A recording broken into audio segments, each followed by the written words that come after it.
Hello guys, ए plus प्रतिभा classes में आपका फिर से स्वागत है। क्या पढ़ रहे थे हम? भक्ति आंदोलन पढ़ रहे थे, संत संप्रदाय देख रहे थे। क्या देख लिया था? मीराबाई हम पढ़ चुके हैं। आज क्या पढ़ना है हमें? जाम्बोजी। तो जाम्बोजी के बारे में विस्तार पूर्वक बातें आज करते हैं। तो देखिए, जाम्बोजी सबसे पहले अवतार देखिए, ये विष्णु के अवतार माने गए। लिखिए, विष्णु के अवतार। किसके अवतार? विष्णु के अवतार। कौन है? जाम्बोजी। तो लिखिए, विष्णु के अवतार।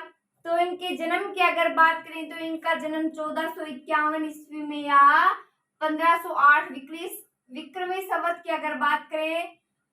तिथि क्या थी? भाद्रपद कृष्ण अष्टमी या जन्माष्टमी। भाद्रपद कृष्ण अष्टमी यानी कि जन्माष्टमी को पीपासर गांव के पंवार राजपूत परिवार में हुआ। लिखिए ये बात। तो इनका जन्म पहले लिख लीजिए, किसके अवतार थे? विष्णु के अवतार। तो नेक्स्ट देखिए, इनका जन्म, ये लिख लिया होगा आपने। तो यहां लगाइए हेडिंग जन्म। तो कब हुआ इनका जन्म? 1451 ईस्वी। 1451 ईस्वी या 1508 विक्रमी संवत। लिखिए, विक्रमी संवत भाद्रपद कृष्ण अष्टमी या जन्माष्टमी। लिखिए, भाद्रपद कृष्ण अष्टमी। भाद्रपद कृष्ण अष्टमी या जन्माष्टमी कब हुआ? भाद्रपद कृष्ण अष्टमी या जन्माष्टमी बोला जाता है। जन्माष्टमी को हुआ। कहाँ हुआ? नागौर के पीपासर गांव में पंवार राजपूत परिवार में। ये बात लिखिए आगे। नागौर के पीपासर गांव, जिला कौन सा? नागौर। नागौर का कौन सा गांव है? पीपासर गांव। लिखिए, नागौर का पीपासर गांव है और पंवार राजपूत परिवार में जन्मे ये।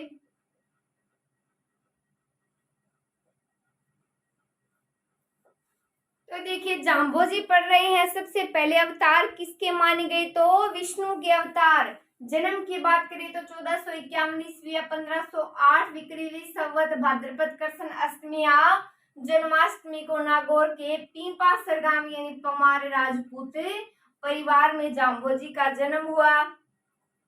नेक्स्ट देखते हैं इनके बारे में। तो साथ साथ नोट करते रहिए, आप साथ साथ नोट कीजिए। लिखिए, पिता का नाम, माता का नाम, बचपन का नाम, ये सब बातें देखते हैं। तो लिखिए पिता और माता। तो इनके पिता का क्या नाम है? लोहट। लिखिए, पिता का नाम है लोहट और माता का क्या नाम है? हंसा देवी। क्या नाम है? हंसा देवी। और बचपन का नाम क्या है? धनराज। लिखिए, बचपन का नाम। तो लिखिए, बचपन का नाम क्या है? धनराज है। धनराज। तो आगे देखिए, माता हंसा देवी के अनुसार जाम्बोजी किसके अवतार थे? कृष्ण के अवतार।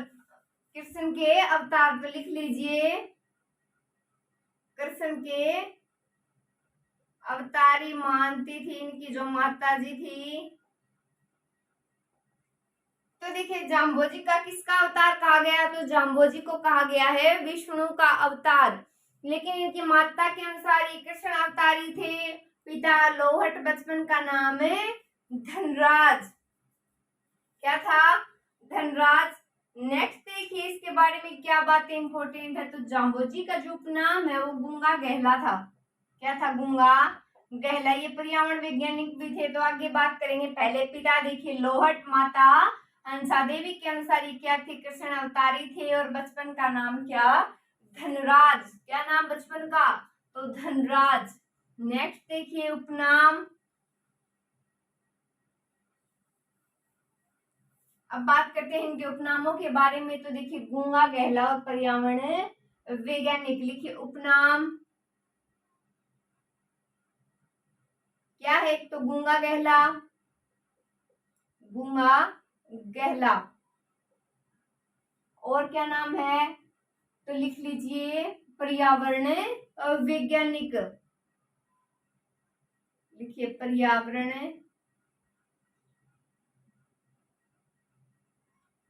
वैज्ञानिक। और क्या नाम है? गूंगा गहला और पर्यावरण वैज्ञानिक जो है जाम्बोजी का उपनाम है। तो जाम्बोजी विश्व में पर्यावरण आंदोलन के प्रथम प्रणेता माने जाते हैं। लिख लीजिए विश्व में, लिखिए विश्व में पर्यावरण आंदोलन के प्रथम प्रणेता, प्रथम प्रणेता कौन है? तो प्रथम प्रणेता लिख लीजिए जाम्बोजी। कौन थे? जाम्बोजी। तो इन्होंने कहां पर समराथल बीकानेर में टीले पर बैठकर, कब? 1485 की बात है, जब 29 नियम चलाए थे। इन नियमों को जो चलाने वाले हैं वो क्या कहलाए? विश्नोई कहलाए। तो ये बात लिखेंगे। लिखिए इन्होंने समराथल स्थान है बीकानेर में, वहां पर है। तो लिखिए इन्होंने समराथल बीकानेर में, लिखिए इन्होंने कहा? समराथल, समराथल कहाँ? बीकानेर। तो लिखिए इन्होंने समराथल बीकानेर में कब? 1485 में एक टीले पर बैठकर, एक टीले पर बैठकर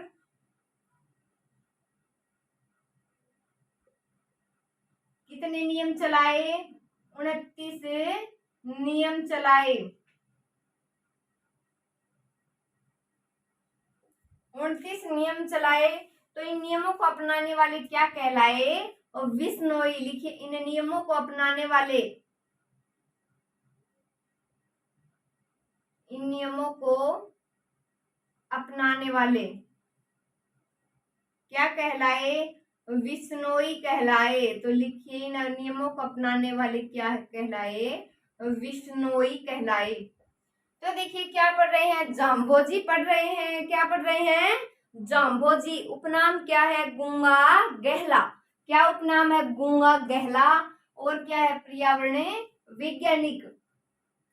तो विश्व में अगर बात की जाए तो विश्व में पर्यावरण आंदोलन के प्रथम प्रणेता कौन थे? जाम्बोजी। तो इन्होंने समराथल बीकानेर में कब? 1485 में एक टीले पर बैठकर क्या बताया? 29 नियम बताए। और उन नियमों को जिन्होंने अपनाया वो क्या कहलाए? विश्नोई कहलाए। नेक्स्ट देखिए,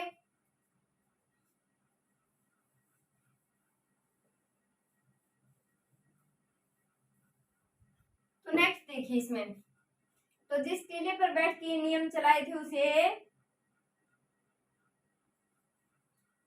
धोक क्या कहा गया? धोक या धोरा कहा गया। तो लिखिए जिस टीले पर बैठकर ये नियम चलाए, लिखिए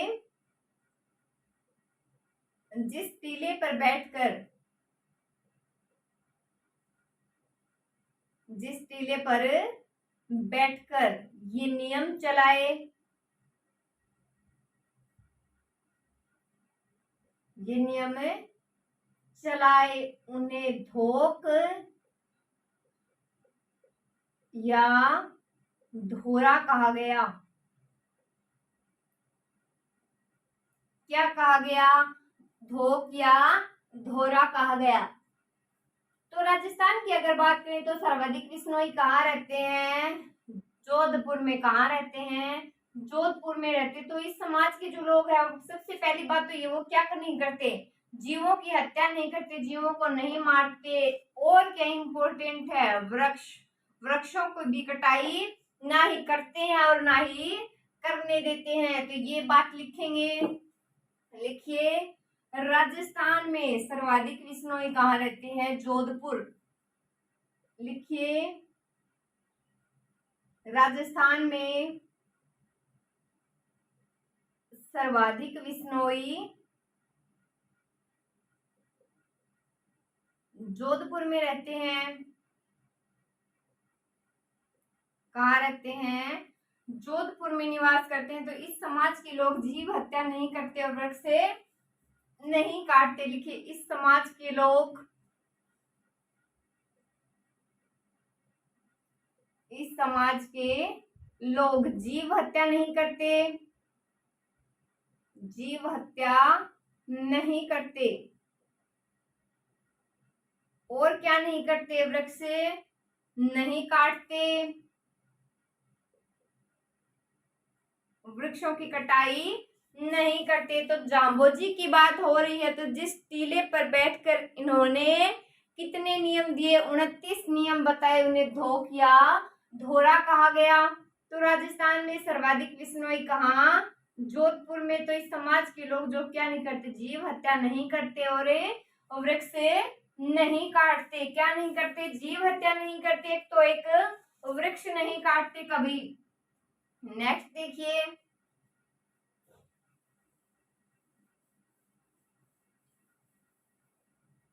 नेक्स्ट देखिए, जाम्बोजी के बारे में ही बातें पढ़ रहे हैं। तो देखिए जो विश्नोई समाज में सर्वाधिक कौन सी जाति? जाट जाति जो है उसके लोग सर्वाधिक शामिल हुए, क्योंकि लोग सबको दफनाते हैं, भेड़ बकरी का पालन नहीं करते। क्या करते हैं विश्नोई? दफनाते हैं, जलाते नहीं है। और अनुयायी कौन है? जो जाट है सर्वाधिक इसमें शामिल हुए। ये बात हम नोट करेंगे। तो लिखिए, लिखिए जाम्बोजी समाज की अगर बात करें तो जाट, किसको ज्यादा अनुयायी बनाया, किसको ज्यादा शामिल किया? तो जाटों को शामिल किया। ये बात लिखिए। विश्नोई समाज में सर्वाधिक जाट जाति के लोग शामिल हुए। विश्नोई समाज में ज्यादातर क्या हुए? जाट जाति के लोग शामिल हुए। क्या हुए? शामिल हुए। तो विश्नोई समाज में लोग सबको दफनाते हैं। लिखिए विश्नोई समाज में, विश्नोई समाज में सबको दफनाते हैं, जलाते नहीं है, दफनाते हैं। क्या करते हैं? सबको दफनाते हैं और भेड़ बकरी का पालन नहीं करते, इनकी भेड़ बकरियां नहीं पालते। ये बात नोट नहीं करनी। तो विश्नोई समाज में ज्यादातर जाट जाति के लोग शामिल हुए और विश्नोई सबको क्या करते हैं? दफनाते हैं। तो जाम्बोजी के 29 नियम का जो संग्रहालय है वो क्या कहलाता है? क्या कहलाता है? जंब सागर कहलाता है। तो जो 5वां विश्नोई समाज का 5वां वेद और 19वां पुराण है, ये जंब सागर ही कहलाता है। तो ये बात नोट करेंगे। लिखिए, लिखिए जाम्बोजी का 29 नियम का संग्रह।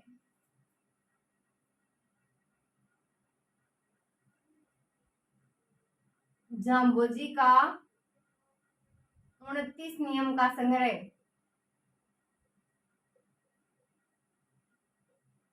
29 नियम का संग्रह क्या कहलाता है? जो ग्रंथ है ये एक है, तो जंब सागर है। लिख लीजिए जंब सागर है। क्या है? जंब सागर है। जो विश्नोई समाज का 5वां वेद और 19वां पुराण कहलाता है। लिखिए ये बात, जो विश्नोई, जो यानी कि जंब सागर की बात हो रही है। लिखिए जो विश्नोई समाज का, विश्नोई समाज की बात हो रही है, 5वां वेद और 19वां पुराण कहलाया।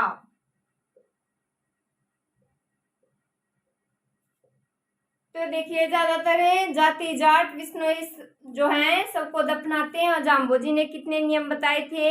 29 नियम बताए थे। और जो 29 नियम है किसमें? जंब सागर है उनका संग्रह जो है जंब सागर है। तो विश्नोई समाज में इसे 5वां वेद और 19वां पुराण कहा गया। किसे कहा गया? जंब सागर को। नेक्स्ट देखिए,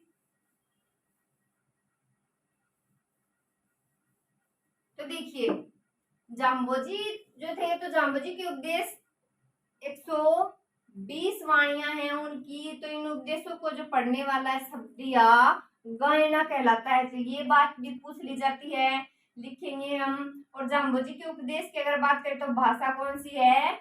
मरु भाषा है। और उपदेश देने का जो स्थान है वो क्या है? सांथरी।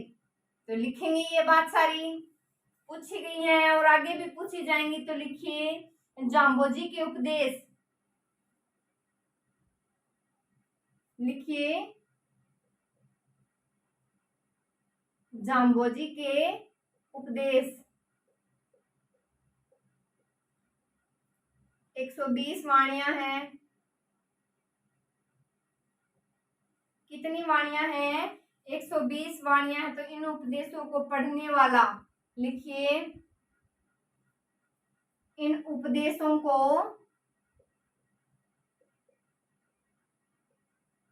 पढ़ने वाला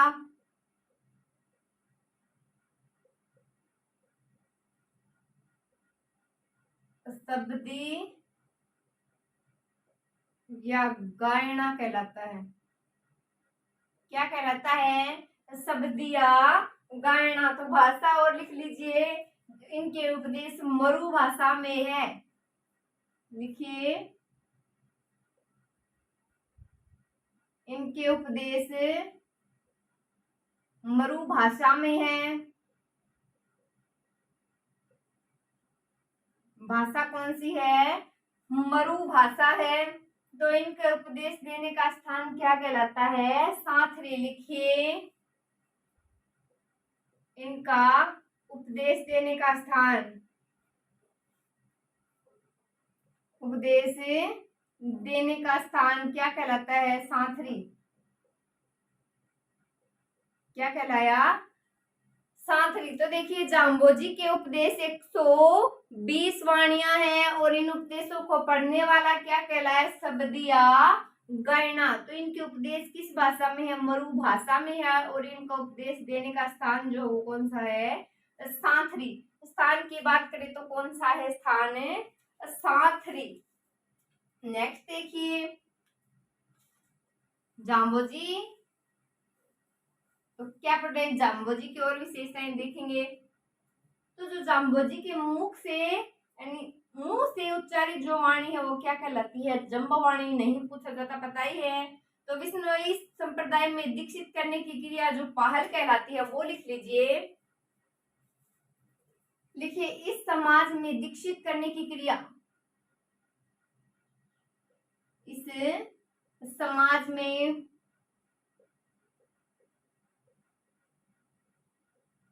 दीक्षित करने की क्रिया क्या कहलाती है? पहल। क्या कहलाती है? पहल कहलाती है। तो जाम्बोजी का मूल मंत्र क्या है? हृदय से विष्णु का नाम जपो और अपना काम अपने हाथ से करो। ये कहा तो है जाम्बोजी ने। तो लिखिए जाम्बोजी का मूल मंत्र,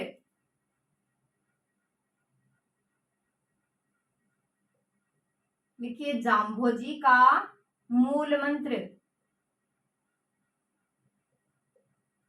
मूल मंत्र। तो लिखिए हृदय से विष्णु का नाम जपो, हृदय से विष्णु का नाम जपो और अपना काम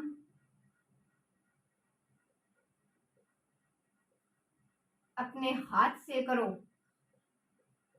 अपने हाथ से करो। अपना काम अपने हाथ से करो। तो भगवान विष्णु विष्णुइयों की क्या है?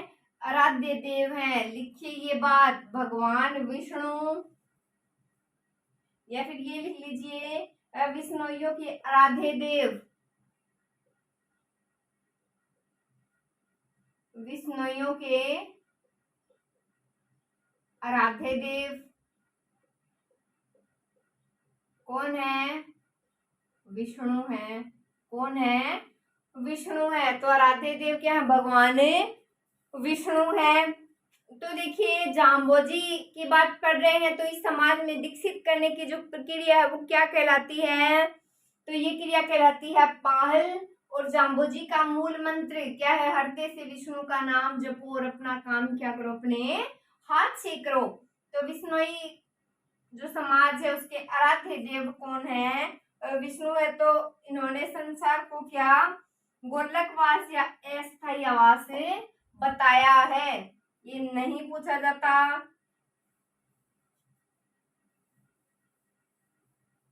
तो आगे देखिए इसमें, तो जाम्बोजी ने शिक्षा के अंतर्गत क्या गीता है, वेद है, उपनिषद, योग साधना पर बल दिया। तो लिखिए जाम्बोजी ने शिक्षा के अंतर्गत,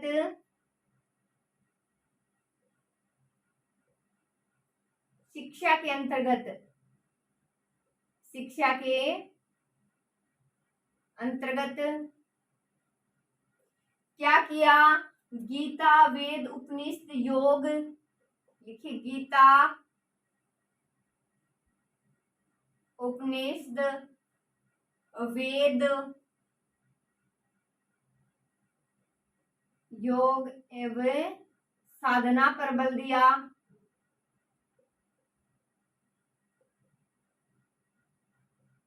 साधना पर बल दिया।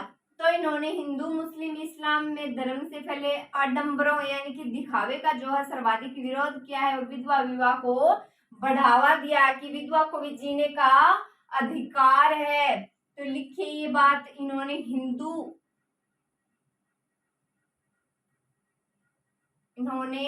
हिंदू, मुस्लिम, इस्लाम यानी कि धर्मों को बाह्य आडंबर, लिख लीजिए बाह्य आडंबरों का विरोध किया। क्या किया? बाह्य आडंबरों का विरोध किया इन्होंने। तो जाम्बोजी के कहने पर दिल्ली के शासक कौन थे? सिकंदर लोदी ने गो हत्या पर रोक लगा दी थी। तो विधवा विवाह को इन्होंने क्या क्या सपोर्ट किया? और लिखिए इनके कहने पर दिल्ली के शासक, पहले ये एक बार फिर से दोहराइए। तो इन्होंने शिक्षा के अंतर्गत क्या किया? शिक्षा के अंतर्गत उपनिषद, वेद, योग और साधना पर बल दिया इन्होंने। हिंदू, इस्लाम और ये जो धर्म है इनके जो बाह्य आडंबर है उनका विरोध किया। आगे लिखिए, इनके कहने पर दिल्ली के शासक सिकंदर लोदी ने, लिखिए इनके कहने पर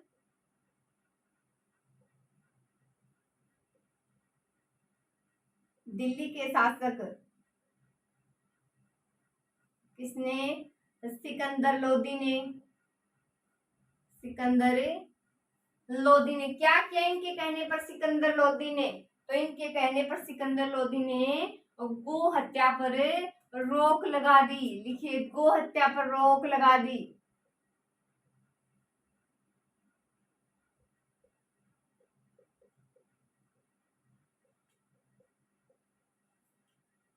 नेक्स्ट देखिए इसमें क्या किया? गो हत्या पर रोक लगवा दी। तो देखिए जाम्बोजी की मृत्यु कब?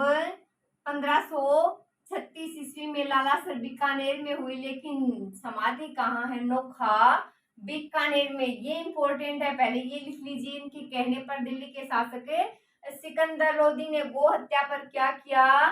गो हत्या पर रोक लगा दी। नेक्स्ट देखिए, तो जाम्बोजी की मृत्यु, लिखिए इनकी मृत्यु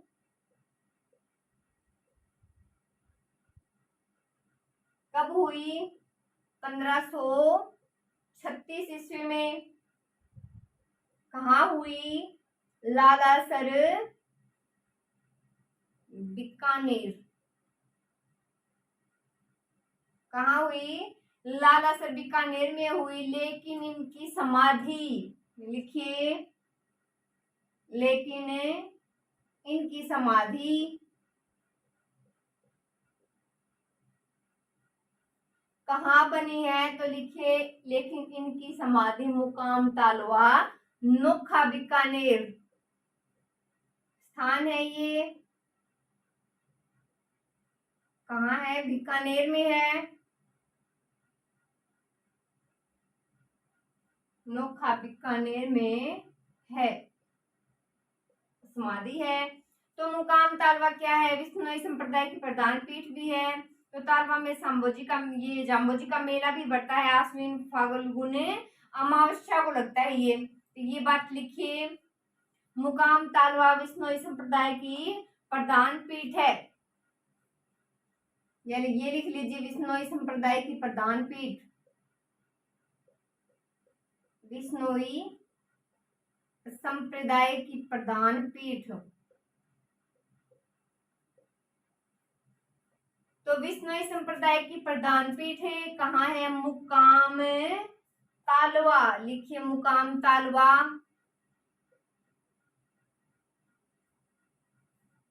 तो मुकाम तालवा में जाम्बोजी का मेला भी बढ़ता है, लिख लीजिए, मेला भी बढ़ता है। यहाँ कब बढ़ता है वो भी लिख लीजिए, आश्विन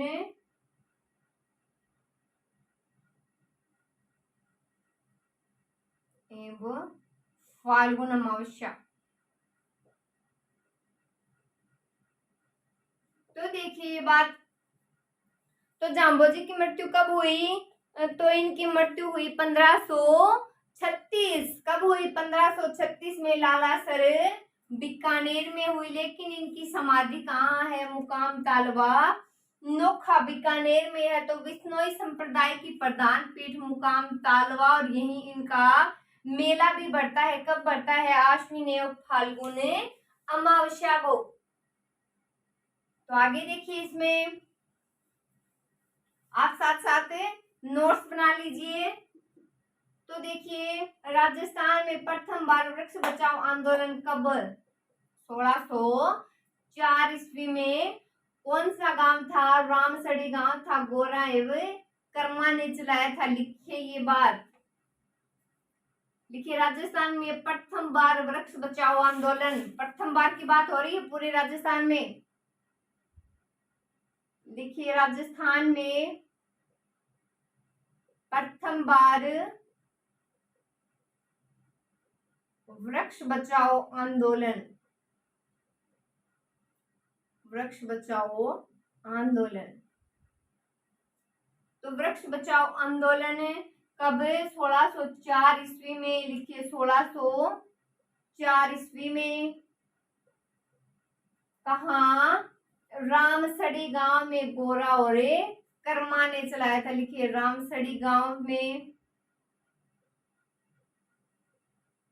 गोरा और कर्मा ने चलाया था।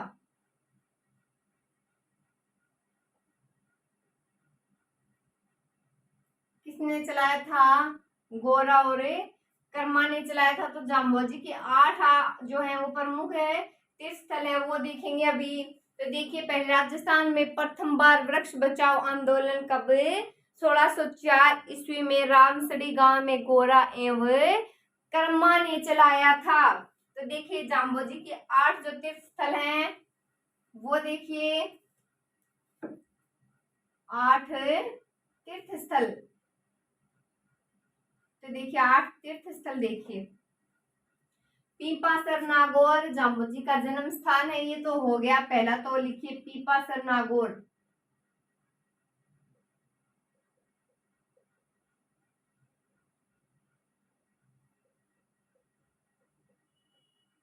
जाम्बोजी का जन्म स्थान। नेक्स्ट देखिए, लालासर बीकानेर जाम्बोजी का निर्वाण। लिखिए, लालासर बीकानेर, ये निर्वाण स्थान है।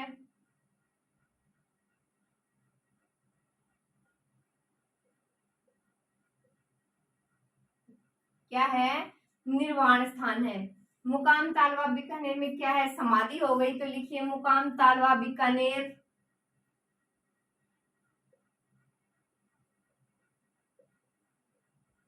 मुकाम तालवा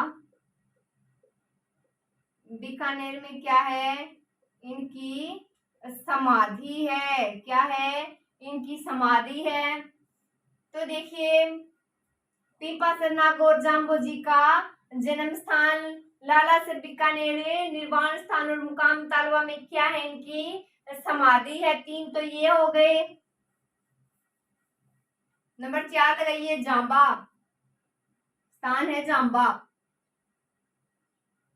तो लगाइए जांबा फलोदी जोधपुर।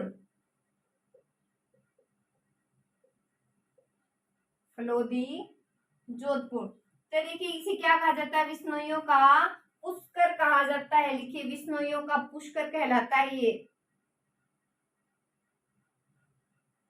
विश्नोइयों का पुष्कर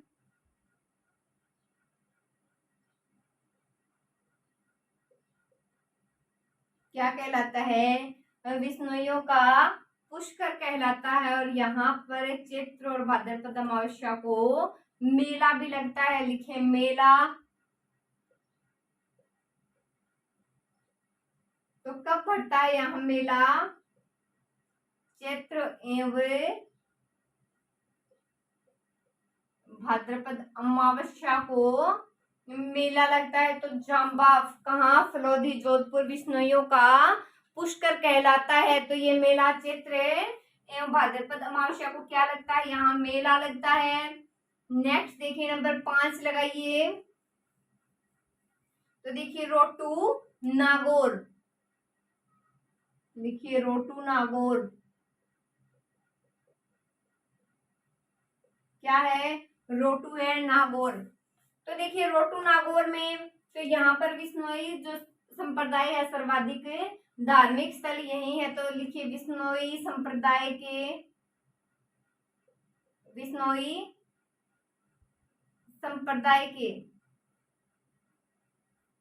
सर्वाधिक धार्मिक स्थल, धार्मिक स्थल कहाँ, रोटू नागौर में। तो नेक्स्ट देखिए नंबर 6 लगाइए, रामड़ावास जोधपुर। क्या है, रामड़ावास जोधपुर। कहाँ है रामड़ावास, तो ये है जोधपुर में है। तो उपदेश शिष्य व जन समूह। लिखिए उपदेश शिष्य, ये उनके उपदेश शिष्य स्थल है। नेक्स्ट देखिए जांगलू बीकानेर। लिख लीजिए जांगलू बीकानेर। नंबर 7 क्या है, जांगलू कहाँ, बीकानेर। तो देखिए जाम्बोजी के तीर्थ स्थल कितने, 8। नंबर 5 देखिए विश्नोई संप्रदाय के सर्वाधिक धार्मिक स्थल है यहाँ उपदेश से कहाँ, रामड़ावास जोधपुर। और नंबर 7 जांगलू बीकानेर। अब लगाइए नंबर 8। तो ये 8 इनके तीर्थ स्थल हैं। तो देखिए लोदीपुर उत्तर प्रदेश, लोदीपुर कहाँ, उत्तर प्रदेश, उत्तर प्रदेश। तो देखिए यहाँ विश्नोई जी जो समाज है उनके कौन ने, जाम्बोजी ने क्या किया था, तीर्थ यात्रा की थी। लिखिए जाम्बोजी ने यहाँ तीर्थ यात्रा की थी। जाम्बोजी ने तीर्थ यात्रा की थी यहाँ। तो जब जाम्बोजी के ग्रंथ है, जम्ब सागर है, जम्ब संहिता है, जम्ब सागर शब्दावली है, विश्नोई धर्म प्रकाश है। लिख लीजिए जाम्बोजी के ग्रंथ कौन कौन से हैं। तो ये नंबर 8 हो गया जाम्बोजी के जो तीर्थ स्थलों की यात्रा की, यहाँ कहाँ पर है, लोदीपुर उत्तर प्रदेश। तो नेक्स्ट देखिए जाम्बोजी के ग्रंथ देख लेते हैं, प्रमुख प्रमुख तो क्या देख रहे हैं, ग्रंथ देख रहे हैं। क्या है, तो जम्ब सागर पढ़ चुके हैं ऊपर हम। और क्या है, जम्ब संहिता, लिखिए जंब संहिता। और क्या है, लिखिए जंब सागर शब्दावली, या यही लिख लीजिए जंब सागर शब्दावली। और क्या है, विश्नोई धर्म प्रकाश, लिखिए विश्नोई धर्म प्रकाश। क्या है और विश्नोई धर्म प्रकाश। तो ये हमारे जाम्बोजी पढ़ रहे थे, कंप्लीट हुए। अभी हमें क्या पढ़ना है, दादू दयाल। तो हेडिंग लगाइए दादू दयाल। तो क्या पढ़ा है, जाम्बोजी भी क्या पढ़ना है, दादू दयाल।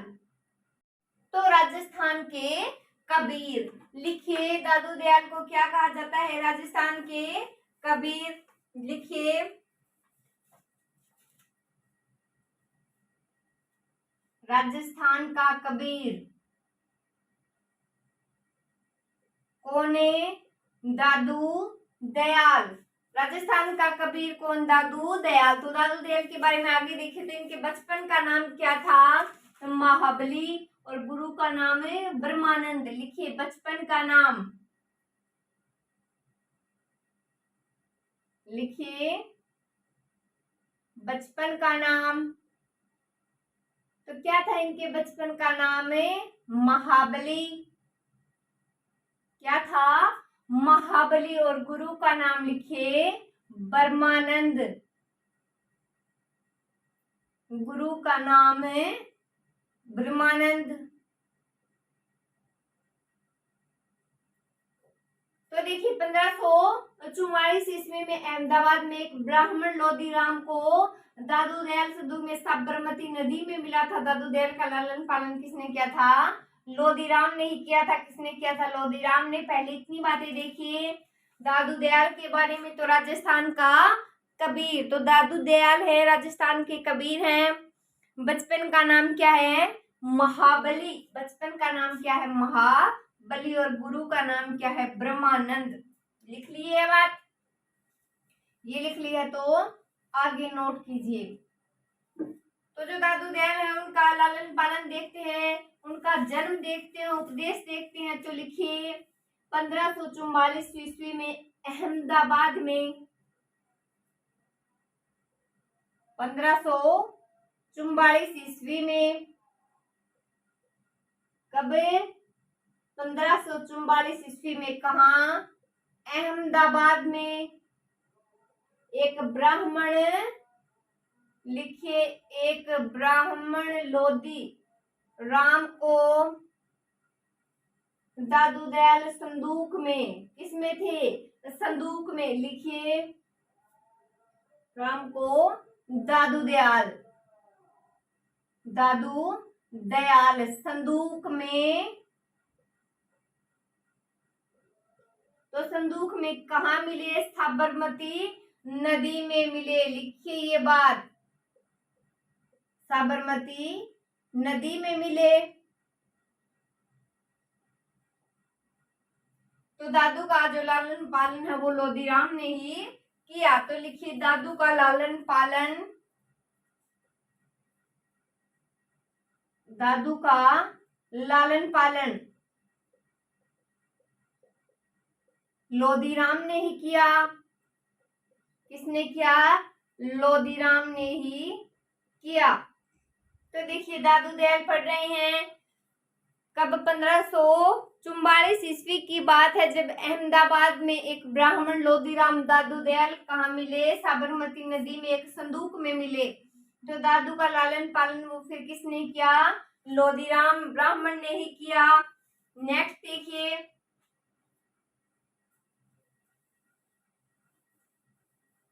तो देखिए आगे, दादू ने अपने जीवन का पहला उपदेश 1568 में कहा, सांभर में दिया। लिखिए दादू ने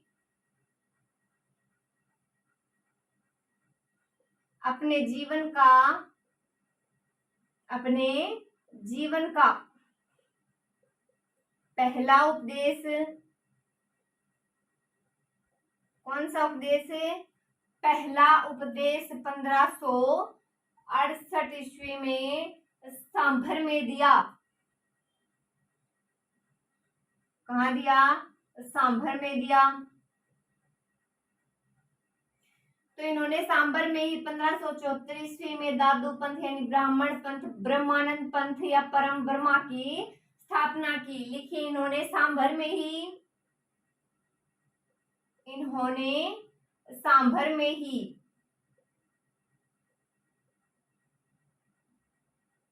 1574 ईस्वी में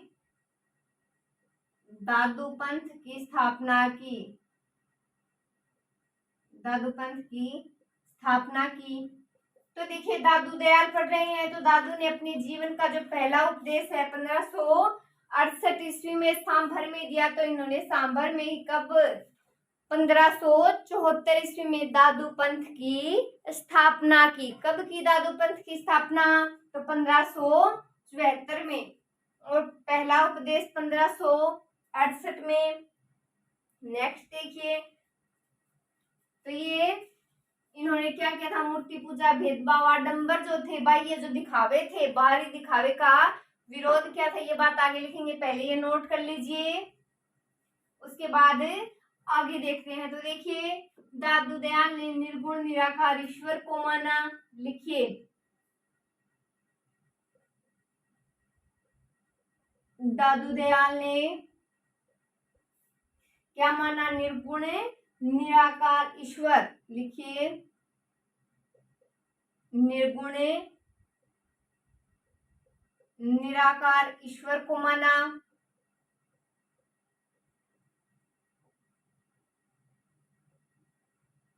निर्गुण निराकार ईश्वर को माना। मूर्ति पूजा, भेदभाव और बाह्य आडंबरों का क्या किया? विरोध किया। लिखिए, मूर्ति पूजा, मूर्ति पूजा, भेदभाव, बाह्य आडंबर जो थे, बाह्य आडंबरों का विरोध किया। क्या किया? तो जो बाह्य आडंबर थे उनका इन्होंने पूरा विरोध किया। इन्हें मध्यकालीन में राजस्थान का सामाजिक बुराइयों को दूर करने का जो प्रयास है वो दादू दयाल ने ही किया था। तो देखिए, दादू दयाल ने निर्गुण निराकार ईश्वर को माना है। किसे माना है? निर्गुण निराकार ईश्वर को माना है। भेदभाव और बाह्य आडंबरों का क्या किया? इन्होंने विरोध किया है। तो राजस्थान में भक्ति आंदोलन फैलाने का श्रेय किसे दिया जाता है? दादू दयाल को दिया जाता है। तो लिखिए ये बात, लिखिए, राजस्थान में भक्ति आंदोलन, लिखिए, राजस्थान में भक्ति आंदोलन फैलाने का श्रेय, फैलाने का श्रेय किसे दिया जाता है? तो दिया जाता है दादू दयाल को। श्रेय किसे दिया जाता है? तो दादू को दिया जाता है। तो इनकी प्रमुख शिक्षा क्या थी? विनयशील बनो, अहम से मुक्त रहो, यानी घमंड से दूर रहो, मैं से दूर रहो। लिखिए, इनकी प्रमुख शिक्षा, इनकी प्रमुख शिक्षा क्या, वो लिखिए। तो प्रमुख शिक्षा है विनयशील बनो, अहम से मुक्त रहो। लिखिए, विनयशील बनो, विनयशील बनो और अहम से दूर रहो। किससे दूर रहो? अहम से दूर रहो। तो दादू एकमात्र राजस्थान का ऐसा संत था जो अकबर की क्या था? इबादत खाने में भाग लेने के लिए कहाँ गया था? फतेहपुर सीकरी गया था। ये बात नोट करेंगे तो पहले ये लिख लीजिए, राजस्थान में भक्ति आंदोलन फैलाने का श्रेय किसे दिया जाता है? दादू को दिया जाता है। किसे दिया जाता है?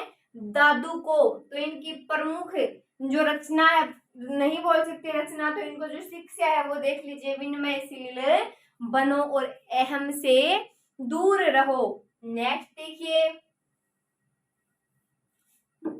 तो आगे देखिए, दादू राजस्थान का एकमात्र ऐसा संत था लिखिए दादू राजस्थान का एकमात्र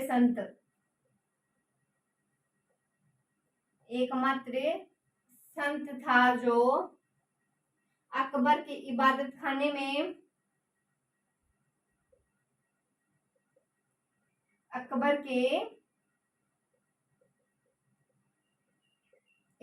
खाने में भाग लेने के लिए फतेहपुर सीकरी गया था। लिखिए इबादत खाने में भाग लेने के लिए कहाँ गया था? फतेहपुर सीकरी गया था। लिखिए कहाँ गया? फतेहपुर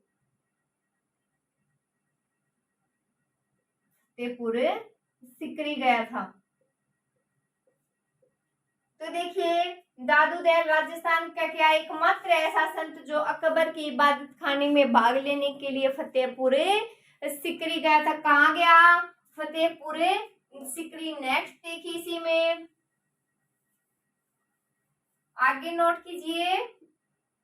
तो अकबर के दरबार में आमेर का राजा कौन? भगवान दास दादू दयाल का शिष्य बन गया और दादू का अकबर से परिचय भी कराने के लिए भगवान दास ही लेकर आया था, भगवान दास ने ही कराया था। तो लिखिए ये बात, अकबर के दरबार में ही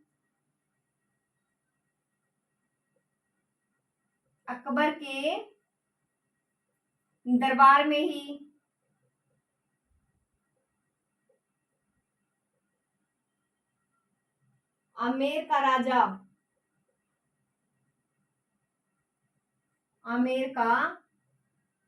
राजा भगवान दास,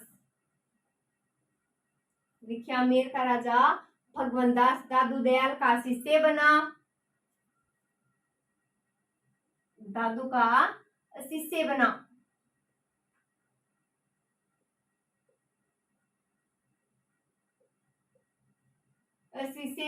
और दादू का अकबर से परिचय भी भगवान दास ने ही करवाया था। लिखिए दादू का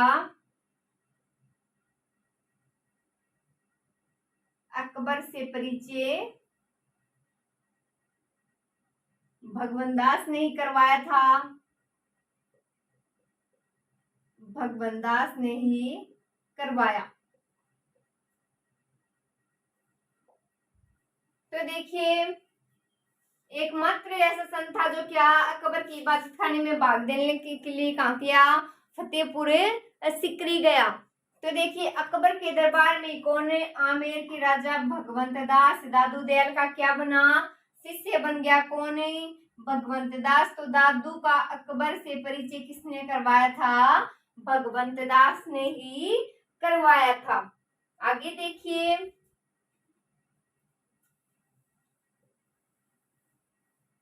तो देखिए इसमें दादू दयाल ने अपने उपदेश किस भाषा में? ढूंढाड़ी भाषा में, या दादूरी वाणी या दादूरा दोहा है। तो इनका ग्रंथ जो है वो है अलख स्तुति, इंपोर्टेंट है। लिखिए ये बात, दादू दयाल के उपदेश,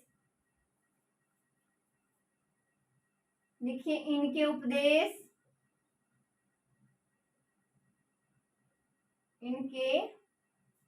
उपदेश ढूंढाड़ी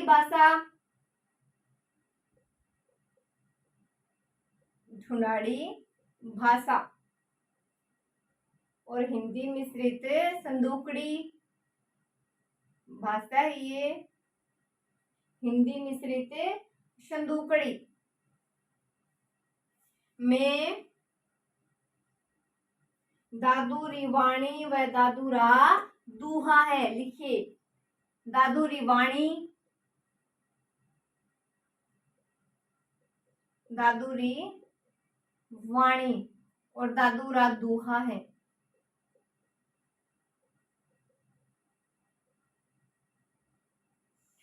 तो इनका ग्रंथ जो वो अलख स्तुति प्रकाश है। लिखिए इनका ग्रंथ अलख स्तुति प्रकाश है।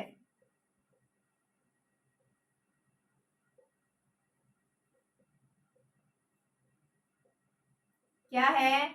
अलख स्तुति प्रकाश है। तो देखिए इनके उपदेश ढूंढाड़ी भाषा में, हिंदी में से संदूकड़ी में है कौन से, दादू रिवाणी और दादूरा दूहा।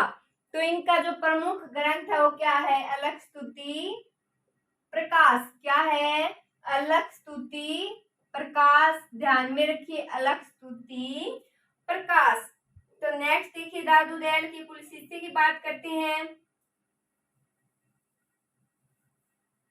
शिष्य लिखिए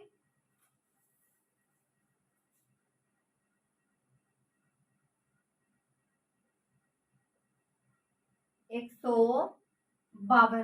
तो कुल शिष्य कितने थे, 152 थे, जिनमें से 100 शिष्य क्या थे, एकांतवासी थे, और 52 शिष्य क्या थे, स्तंभ द्वारे कहलाए। ये बात इंपॉर्टेंट है, लिखिए जिनमें से 100 शिष्य, लिखिए इनमें से 100 शिष्य क्या थे, एकांतवासी थे,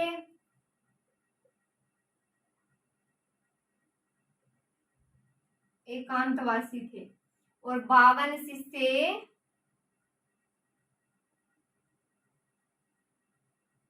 क्या थे, स्तंभ या द्वारे कहलाए। ये इंपॉर्टेंट है, द्वारे कहलाए। तो देखिए कितने शिष्य टोटल, टोटल थे 152। कितने शिष्य, 152 शिष्य, इनमें से 100 क्या थे, एकांतवासी थे, और जो 52 बच गए वो क्या कहलाए, स्तंभ या द्वारे कहलाए। तो दादू दयाल का जो अंतिम समय नारायणा नरेना कहाँ, जयपुर में है, तो जयपुर में बीता। तो लिखेंगे ये बात, पहले नोट कर लीजिए, शिष्य कुल लिख लीजिए, कुल है, कुल 152 है, 100 क्या है, एकांतवासी है, और 5 शिष्य क्या, स्तंभ या द्वारे कहलाए। नेक्स्ट देखिए, तो इनका अंतिम समय लिख लीजिए, दादू दयाल का अंतिम समय,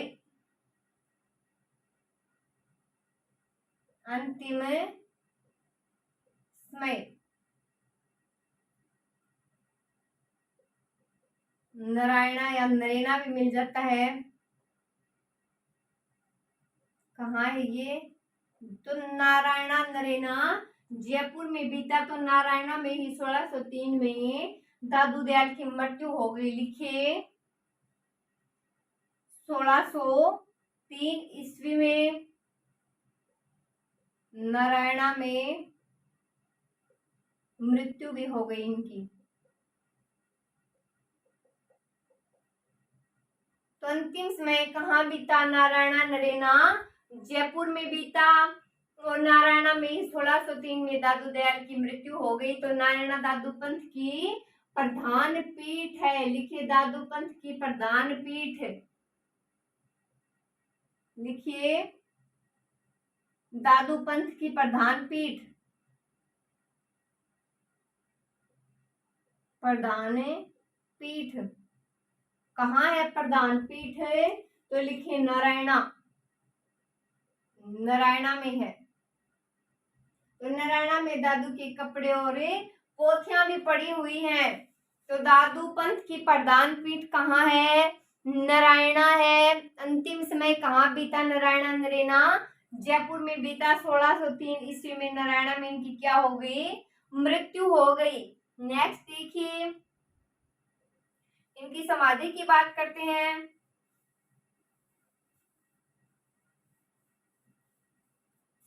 तो देखिए दादू दयाल की समाधि कहाँ, जयपुर में है, लेकिन स्थान कहाँ, भेराना। लिखिए दादू दयाल की समाधि, समाधि कहाँ है, भेराना, जयपुर। कहाँ है, भेराना, जयपुर। तो दादू का समाधि वाला स्थल क्या कहलाता है, दादू खोल। लिखिए दादू का समाधि वाला स्थल, लिखिए दादू का समाधि वाला स्थल,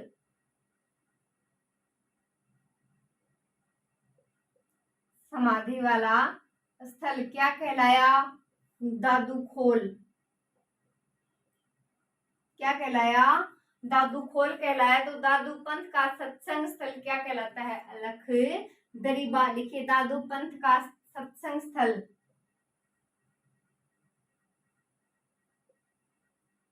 दादू पंथ का सत्संग स्थल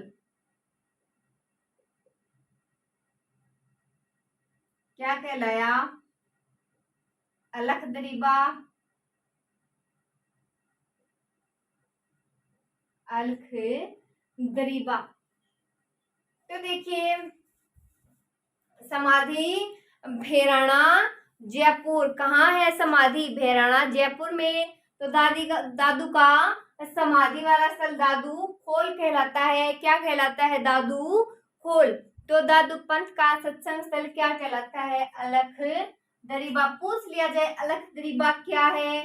दादू का समाधि स्थल या समाधि बनी है या दादू पंथ का सत्संग स्थल है? तो क्या है? सत्संग स्थल है। समाधि वाला स्थल तो दादू खोल है और समाधि कहाँ है? भैराणा जयपुर में है। नेक्स्ट देखिए, तो इसी में आगे बात करते हैं। तो देखिए जो दादूपंथी लोग हैं वो विवाह नहीं करते और क्या करते हैं? गोद लेकर, बच्चों को गोद लेकर अपना वंश चलाते हैं। तो इस पंथ में अभिवादन जो है क्या बोलते हैं? सत्य राम शब्द से किया गया है। नेक्स्ट देखिए, इसमें पहले दो बातें नोट कीजिए। दादूपंथी लोग विवाह नहीं करते। लिखिए दादूपंथी लोग विवाह नहीं करते।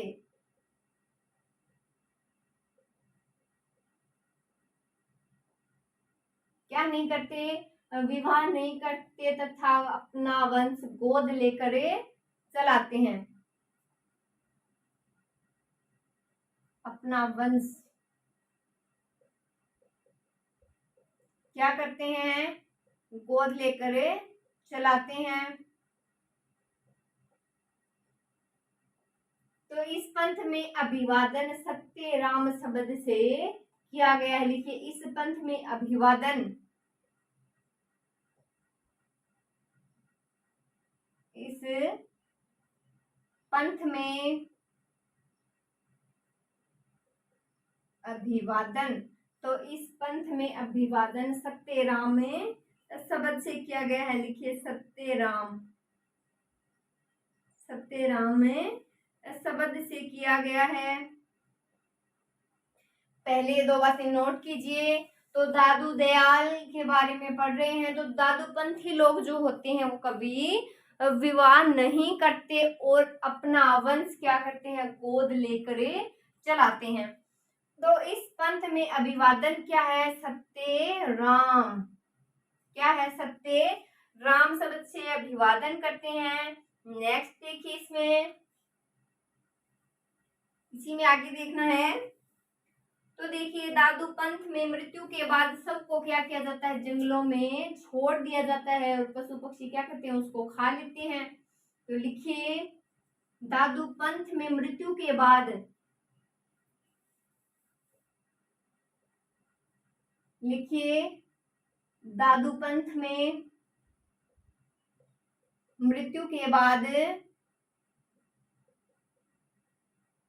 मृत्यु के बाद सबको एक बार जंगल में छोड़ दिया जाता है। शव को एक बार जंगल में छोड़ दिया जाता है।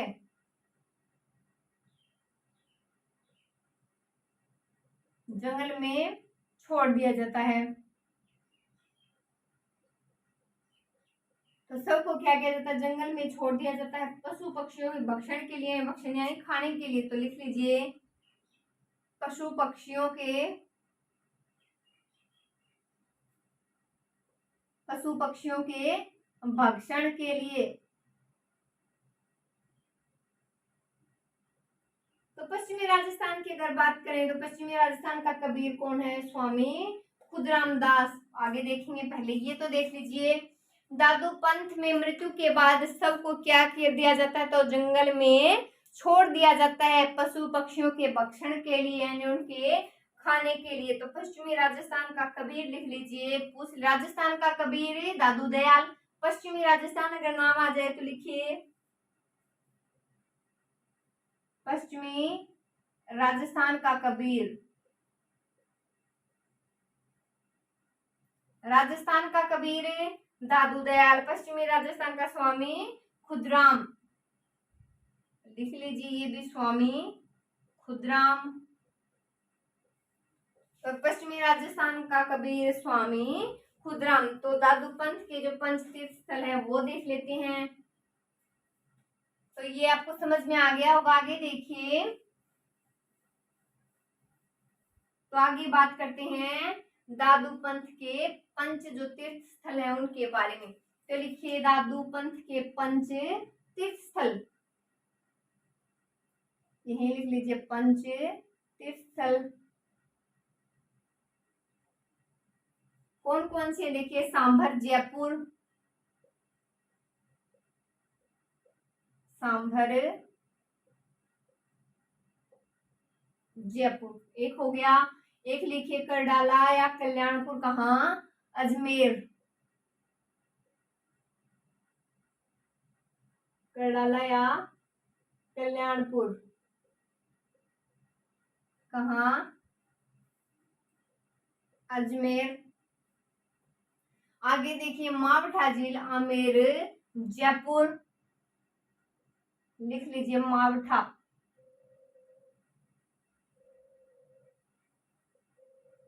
कहाँ, आमेर जयपुर। नारायणा जयपुर और भैराणा जयपुर। लिख लीजिए नारायणा एक तो, लिखिए नारायणा। तो नारायणा कहाँ, जयपुर। और भैराणा भी कहाँ, जयपुर। तो देखिए दादू दयाल के पंच तीर्थ स्थल देख रहे हैं। किसके देख रहे हैं, दादू दयाल के। तो सांभर जयपुर, करडाला कल्याणपुर अजमेर, मावठा झील आमेर जयपुर, नारायणा जयपुर और भैराणा जयपुर। तो आप देखेंगे दादू पंथ की जो प्रमुख शाखाएं हैं उनके बारे में। तो लिखिए दादू पंथ की प्रमुख शाखाएं।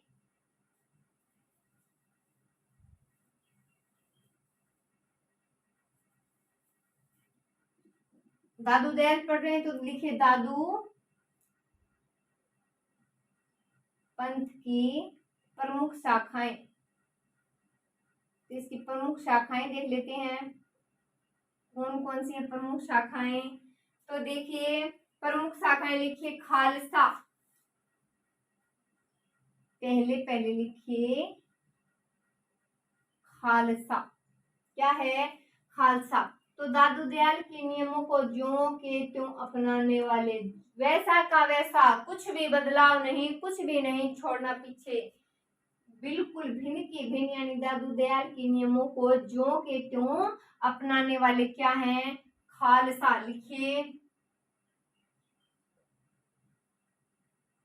दादू दयाल के नियमों को ज्यों के त्यों अपनाने वाले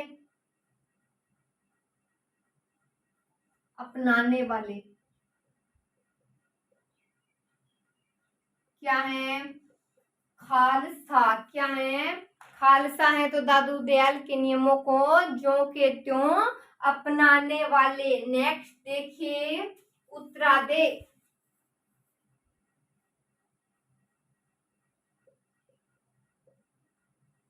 क्या है, उत्तरादे। तो दादू पंथ का उत्तर भारत में प्रचार प्रसार करने वाले। लिखिए उत्तर भारत में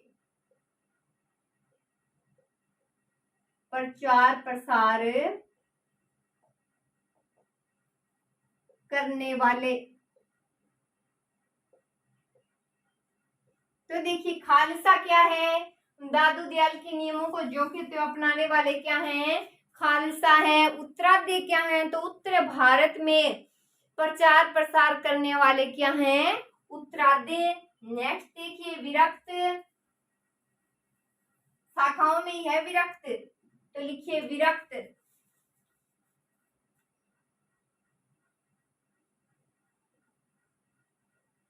तो ये क्या है, गृहस्थों का उपदेश देने वाले,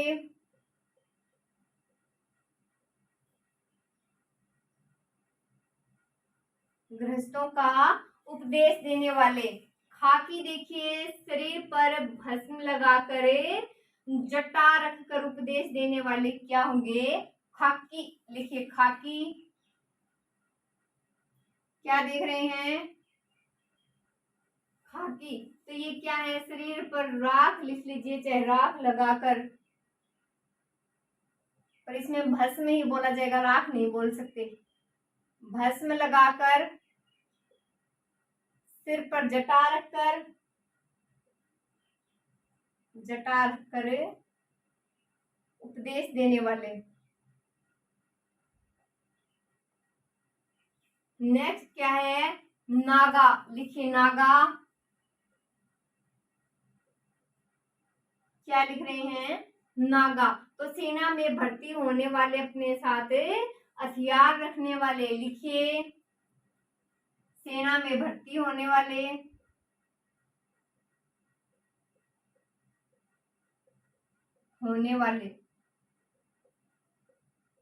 और अपने साथ हथियार रखने वाले,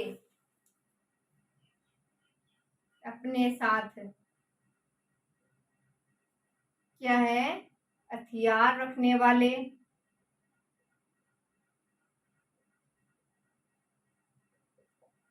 तो देखिए विरक्त क्या है, जो गृहस्थों का उपदेश देते हैं, क्या हो गए वो विरक्त। खाकी क्या, भस्म लगाकर, जटा रखकर, क्या रखकर, जटा रखकर उपदेश देने वाले क्या होंगे, खाकी। और नागा क्या, सेना में भर्ती होने वाले, और क्या अपने साथ हथियार रखने वाले। तो आप पढ़ रहे हैं दादू दयाल के जो प्रधान शिष्य हैं उनके बारे में हेडिंग लगाइए। तो लगाइए हेडिंग दादू दयाल के प्रधान शिष्य।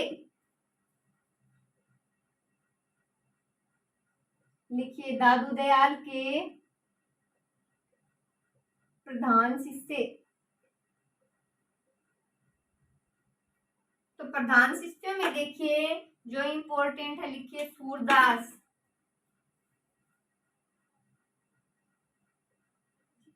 इसे दूसरा शंकराचार्य भी बोलते हैं, तो लिख लीजिए, ब्रैकेट में याद भी हो जाएगा, दूसरा शंकराचार्य। तो देखिए सूरदास, तो इनकी प्रधान पीठ गेटालोव कहाँ, दौसा में है। लिखिए प्रधान पीठ, इनकी प्रधान पीठ कहाँ है, गेटालोव कहाँ है ये, दौसा। नेक्स्ट देखिए, सुंदरदास नागा मत के क्या थे, प्रवर्तक थे। जो नागा मत अभी पढ़ा है हमने, तो लिखिए सुंदरदास नागा मत के प्रवर्तक थे। ये नागा मत के प्रवर्तक थे। आगे देखिए, इन्होंने दादूपंथी संतों में सर्वाधिक क्या साहित्य लिखे, तो 22 ग्रंथ लिखे इन्होंने। लिखे दादूपंथी संतों में, दादूपंथी संतों में सर्वाधिक ग्रंथ लिखे, सर्वाधिक क्या लिखे, ग्रंथ लिखे। कितने लिखे, 42। कितने लिखे हैं, 42 लिखे हैं। तो सुंदरदास का प्रमुख ग्रंथ कौन सा है, वो लिखते हैं। लिखिए प्रमुख ग्रंथ की अगर बात की जाए, हेडिंग लगाइए प्रमुख ग्रंथ। लिखिए सुंदर विलास, सुंदर सार, सुंदर विलास, और क्या, सुंदर सार। ये अलग अलग हैं। और क्या, गुरु कृपा अष्टक, गुरु कृपा अष्टक,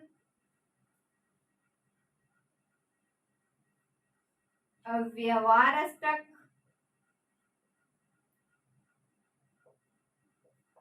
तो देखिए सूरदास पढ़ रहे हैं, क्या कहा गया, इन्हें कहा गया दूसरा शंकराचार्य। क्या कहा दूसरा शंकराचार्य। प्रधान पीठ कहाँ, गेटालोग दोसा। कहाँ है प्रधान पीठ, गेटालोग दोसा। तो ये नागा मत के क्या थे, प्रवर्तक थे। दादूपंथी संतों में सर्वाधिक ग्रंथ इन्होंने ही लिखे हैं। कितने लिखे हैं, 42।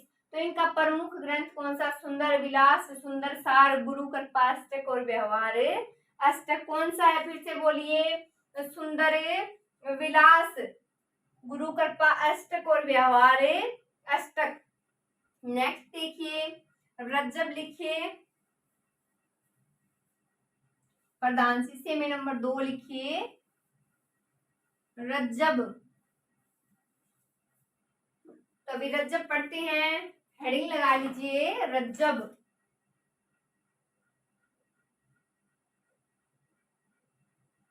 तो रज्जब के बारे में देखिए, रज्जब की प्रधान पीठ सांगानेर जयपुर में है। लिखिए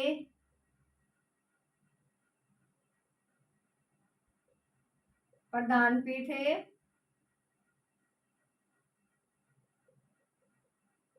सांगानेर जयपुर। कहाँ है, सांगानेर जयपुर। तो ये जीवन भर दूल्हे के वेश में इन्होंने क्या किया, उपदेश दिए। दादू का एकमात्र पठान शिष्य है। तो रज्जब का प्रमुख ग्रंथ क्या है, अष्टभृंगी वाणी। लिखिए, जो इम्पोर्टेंट है वही पढ़ रहे हैं। तो देखिए, इन्होंने दूल्हे के वेश में जीवन भर उपदेश दिए। लिखिए, इन्होंने किसके वेश में, दूल्हे के वेश में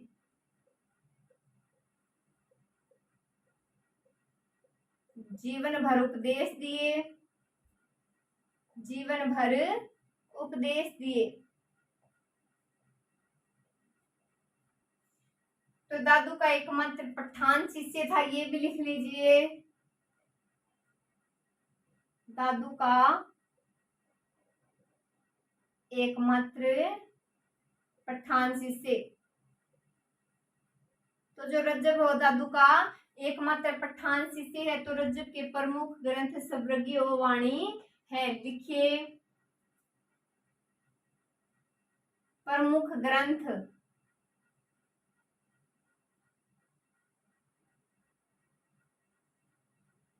अष्टभृंगी और क्या है, वाणी। तो देखिए क्या पढ़ रहे हैं, दादू दयाल के प्रधान शिष्य हैं, उनकी बात कर रहे हैं। तो प्रधान पीठ कहाँ, इसकी सांगानेर जयपुर में। तो इन्होंने दूल्हे के वेश में क्या किया, जीवन भर उपदेश दिए। और एकमात्र पठान शिष्य कौन था, रज्जब। तो रज्जब के प्रमुख ग्रंथों की अगर बात करें तो अष्टभृंगी और वाणी दोनों अलग अलग है ये। तो देखिए नेक्स्ट शिष्य की बात करें तो हेडिंग लगाइए गरीबदास। क्या हेडिंग लगानी है, गरीबदास, गरीबदास।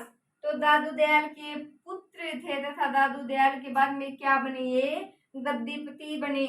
इसके बाद गद्दी दादू दयाल के बाद गरीबदास ने संभाली। लिखिए दादू के पुत्र और क्या, दादू के बाद गद्दीपति यही बने।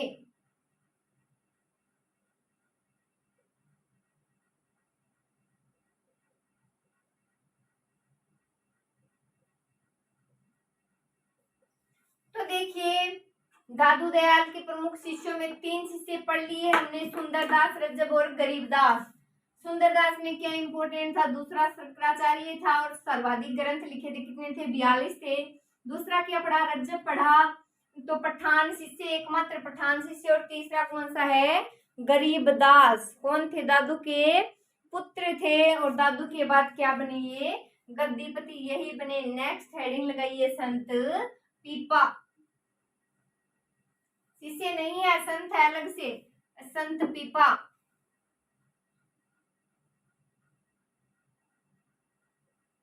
संत पीपा देखते हैं। तो देखिए संत पीपा में क्या क्या इंपॉर्टेंट है, दर्जी समुदाय की क्या है, ये आराध्य देव हैं, लिख लीजिए दर्जी समुदाय की आराध्य देव,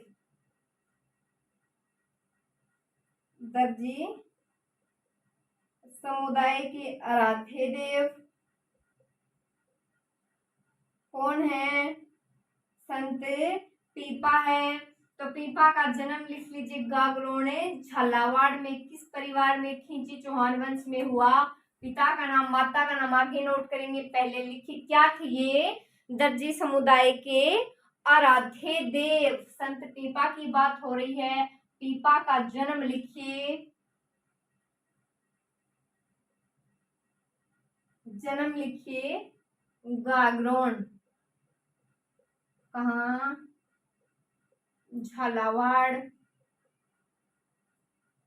तो खींची चौहान वंश में हुआ, लिख लीजिए खींची चौहान वंश से थे ये। तो इनके पिता का नाम क्या था, कड़ावा राव खींची और माता लक्ष्मणवती। लिखिए पिता का नाम,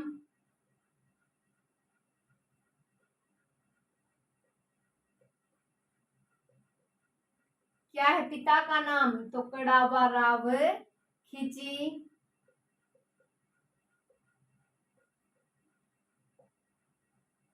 और माता का नाम है लक्ष्मीवती। लिखिए माता का नाम है लक्ष्मीवती।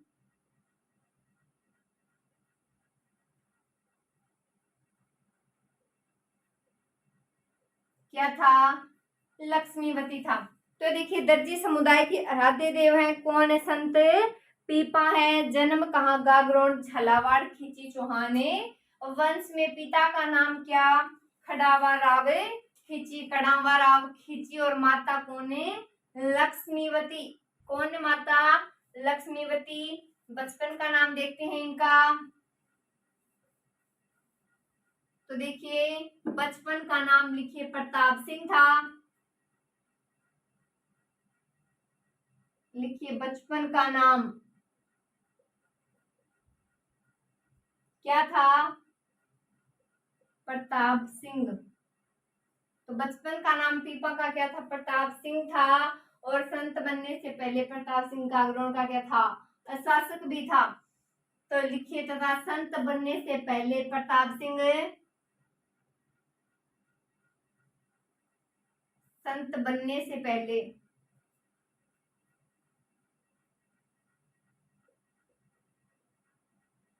प्रताप सिंह गागरोन का शासक था।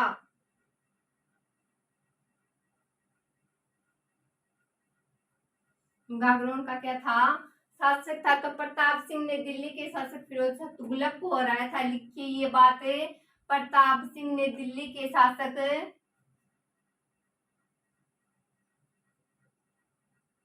प्रताप सिंह ने कहाँ के शासक, दिल्ली के शासक कौन है, फिरोज शाह तुगलक। लिखिए फिरोज शाह है तुगलक को हराया था।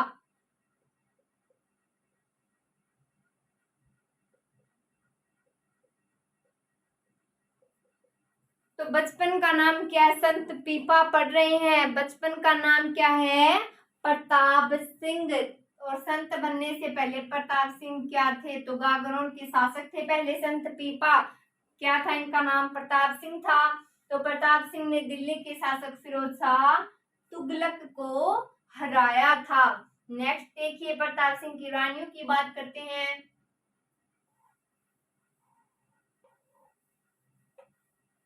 तो इसमें आगे देखिए प्रताप सिंह के 20 रानियां थी। कितनी रानियां, 20। लिखिए बात है,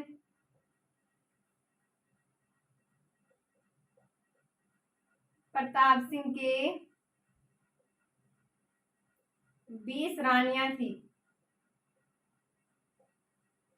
पूछा नहीं जाता, सिर्फ आपको थोड़ा समझ में आ जाएगा। तो शासन व्यवस्था को छोड़कर सबसे छोटी रानी कौन है, सीता के साथ पीपा रामानंद की मंडली में क्या हो गए, शामिल हो गए। लिखिए ये बात। शासन व्यवस्था को छोड़कर, शासन व्यवस्था को छोड़कर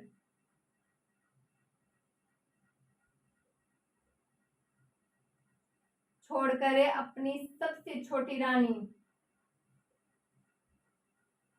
सबसे छोटी रानी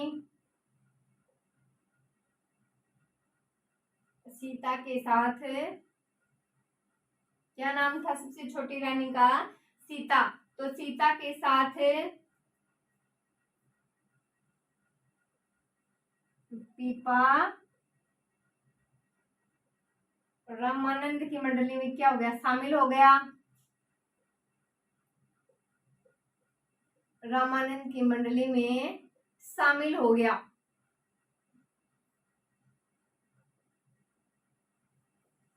तो पीपा ने रामानंद को क्या बताया, अपना गुरु बनाया और राजस्थान में भक्ति आंदोलन की पहली बार शुरुआत पीपा ने ही की थी। तो लिखेंगे ये बात, लिखना स्टार्ट कीजिए। पीपा ने रामानंद को अपना गुरु बनाया। पीपा ने रामानंद को अपना गुरु बनाया। किसे बनाया, रामानंद को बनाया अपना गुरु। और राजस्थान में भक्ति आंदोलन,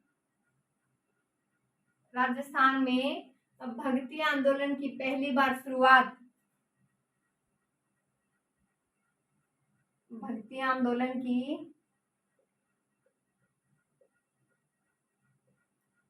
पहली बार शुरुआत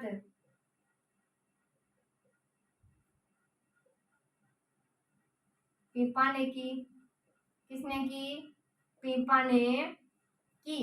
तो देखिए प्रताप सिंह था नाम इनका बचपन का। तो प्रताप सिंह की रानियां कितनी थी, 20 रानियां थी। प्रताप सिंह की रानियां कितनी थी, 20 रानियां। तो शासन व्यवस्था को छोड़कर अपनी सबसे छोटी रानी सीता के साथ पीपा रामानंद की मंडली में क्या हो गया, शरीक हो गया, शामिल हो गया। तो पीपा ने रामानंद को अपना गुरु बनाया और राजस्थान में भक्ति आंदोलन की शुरुआत सबसे पहले किसने की, पीपा ने की। नेक्स्ट देखिए इसके बारे में आगे बातें।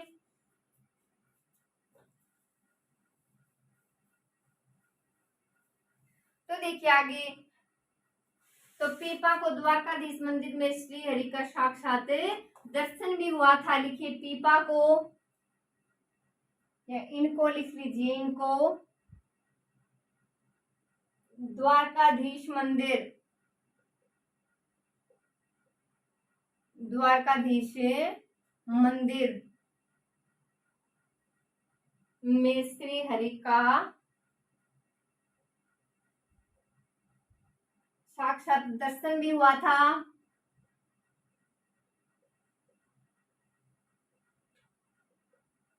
दर्शन भी हुआ था। तो पीपा ने निर्गुण ईश्वर को माना और कहा मोक्ष प्राप्ति का अंतिम एक मार्ग है। तो लिखिए पीपा ने निर्गुण ईश्वर को माना। पीपा ने निर्गुण ईश्वर को माना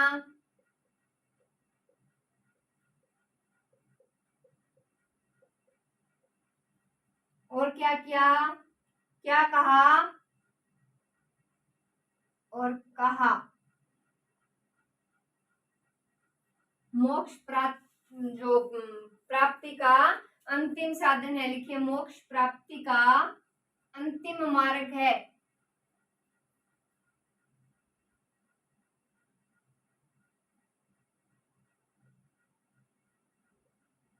अंतिम मार्ग, अंतिम मार्ग इन्होंने क्या कहा, भक्ति को कहा है। तो देखिए संत पीपा के मंदिर के बारे में आगे बात करेंगे। तो पहले देखिए इनको क्या है, द्वारकाधीश मंदिर में श्री हरि का क्या हुआ था, साक्षात दर्शन भी हुआ था। तो पीपा ने ईश्वर को, निर्गुण ईश्वर को माना और कहा मोक्ष प्राप्ति का अंतिम साधन क्या है? भक्ति ही है। नेक्स्ट देखिए संत पीपा का मंदिर देखते हैं। तो लिखिए संत पीपा का मंदिर बाड़मेर के समदड़ी में है। मंदिर लिखिए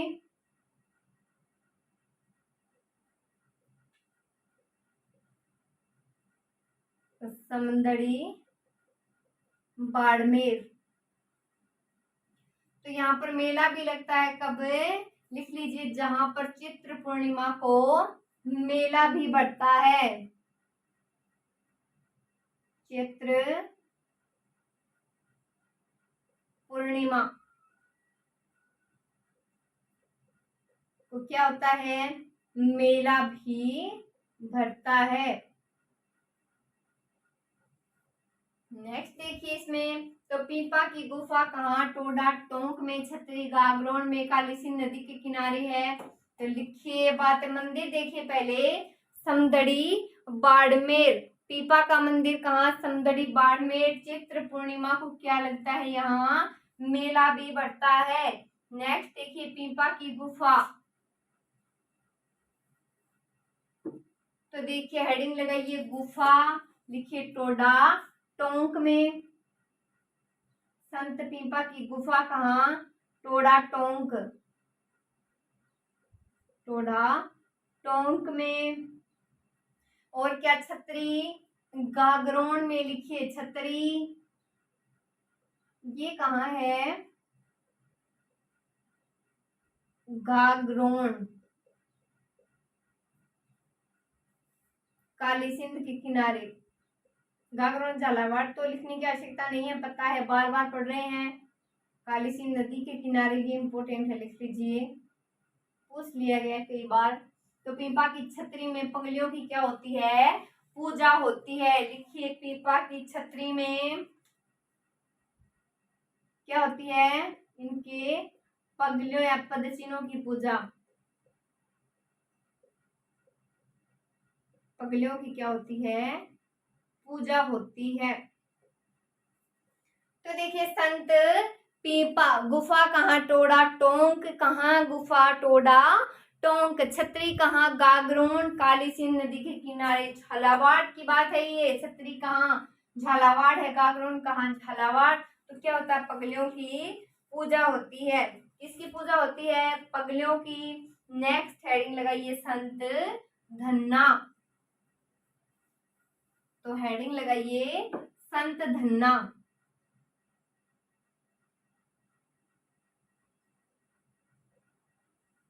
तो पीपा कंप्लीट हुआ और अब धन्ना लगाइए। तो जन्म लिखिए टोंक के धुआंकला में। जाट जाति के हैं ये। तो लिखिए जन्म, जन्म देखिए कहाँ? टोंक,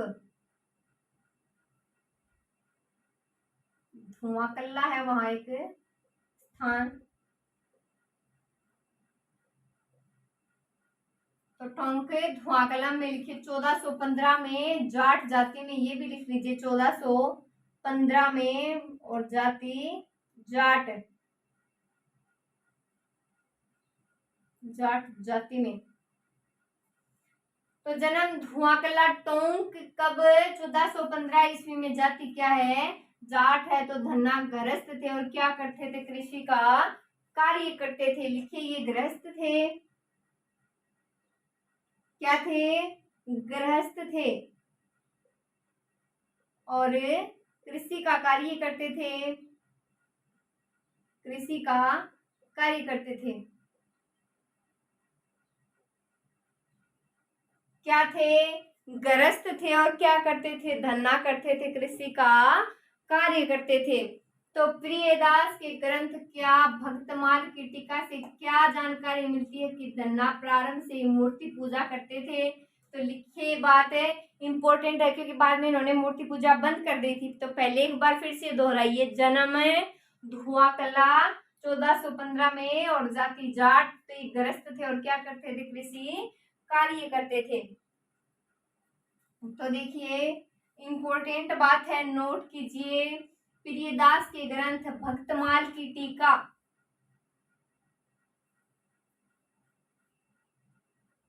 लिखिए।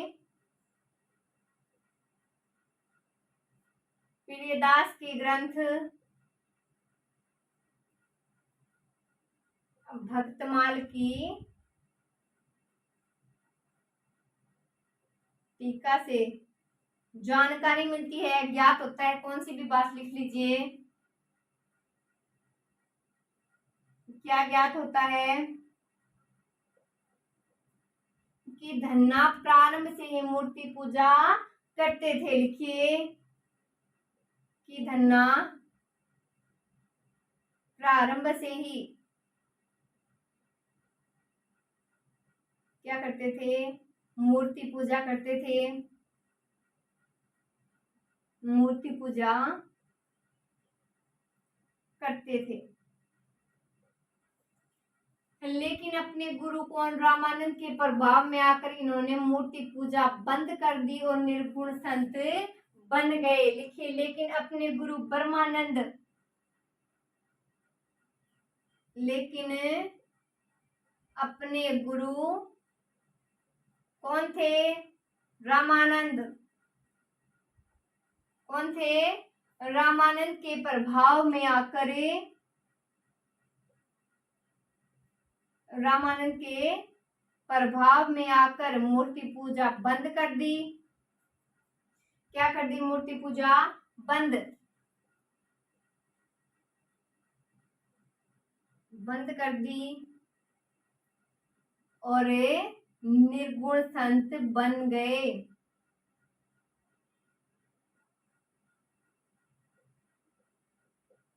क्या बन गए, निर्गुण संत बन गए। मूर्ति पूजा क्या कर दी, बंद कर दी। और प्रारंभ से क्या करते थे, मूर्ति पूजा करते थे, लेकिन अपने गुरु का प्रभाव पड़ा, इन पर रामानंद का प्रभाव पड़ा और ये निर्गुण संत बन गए। नेक्स्ट देखिए,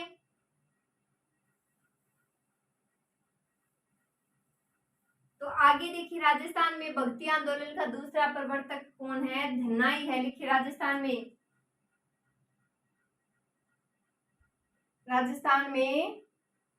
भक्ति आंदोलन का दूसरा प्रवर्तक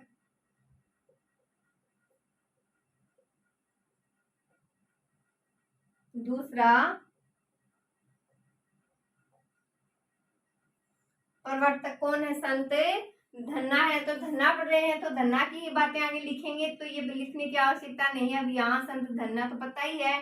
राजस्थान में भक्ति आंदोलन का दूसरा प्रवर्तक कौन है, संत धन्ना है। तो देखिए धन्ना में जात पात ऊंच नीच का विरोध किया और गुरु की महत्ता पर क्या दिया, बल दिया। तो ये सारे संत ने क्या किया, आडंबरों का तो विरोध किया है और क्या ऊंच नीच जात पात का क्या किया है, विरोध किया है। तो लिखिए इनके उपदेशों से जो सिख का पवित्र कौन क्या है, गुरु ग्रंथ साहिब है। तो इसलिए सिख समुदाय के लोग धन्ना की क्या है, अनुयायी है। और धन्ना सर्वाधिक कहाँ अनुयायी, पंजाब में है इसके सर्वाधिक। तो लिखेंगे ये बात, लिखिए इनके उपदेश सिखों के पवित्र ग्रंथ, लिखिए इनके उपदेश सिखों के पवित्र ग्रंथ,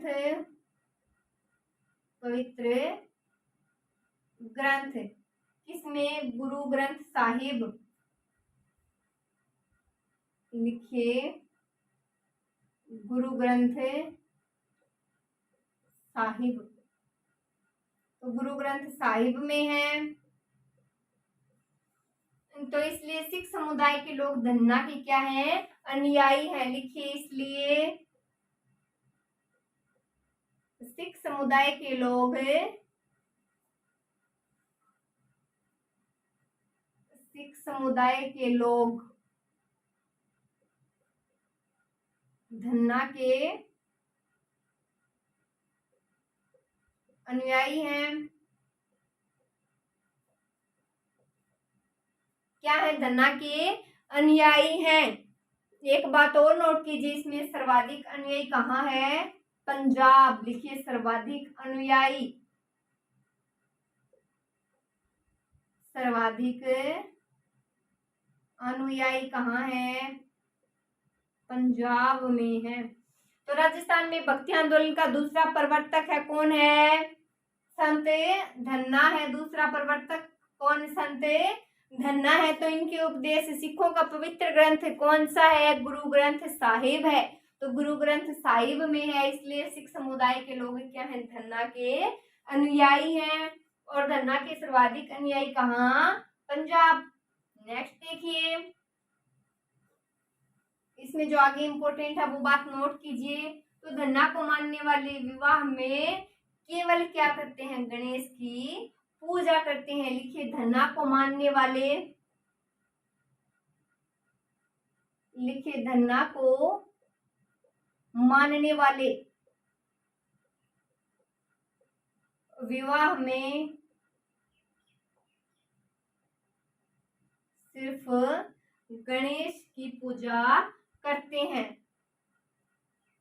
सिर्फ और सिर्फ गणेश जी की पूजा करते हैं।